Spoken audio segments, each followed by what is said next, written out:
Hi everyone, welcome back to another tutorial from Wake&Tech. Today in this episode we will be learning how to sign in to the Yahoo Mail application. Before you start, make sure that you've installed the Yahoo Mail app on your device and make sure you have the correct email address and your password. Once you're sure of that, open the Yahoo Mail application on your device, and once you do that, here you might be asked to sign into your another Yahoo app.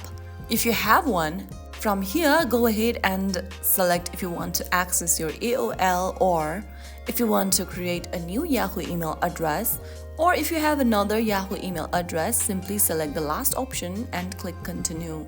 This will now take you to the loginyahoo.com website. Go ahead and enter your email address, your username or your mobile phone number associated with your existing Yahoo account. After typing down an email associated with your account, click Next. On the next page, you'll be asked to enter your password for your Yahoo account. Go ahead and write down your correct password.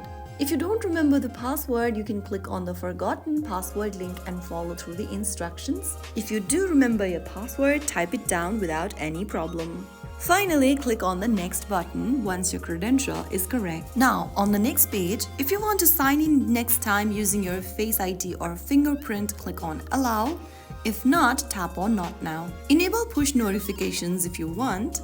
Choose from the notification field what kind of notification you'd like to receive by toggling on the button, and finally, after you are done, you can tap on Allow, or if you don't want to allow notification right now, click on Not Now.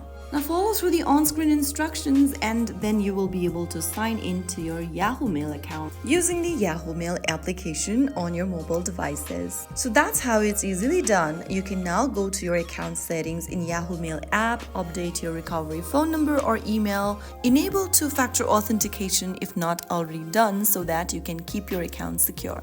If you found the video helpful, don't forget to like, share and subscribe to our channel. I will be back again in the next episode. Thank you for watching.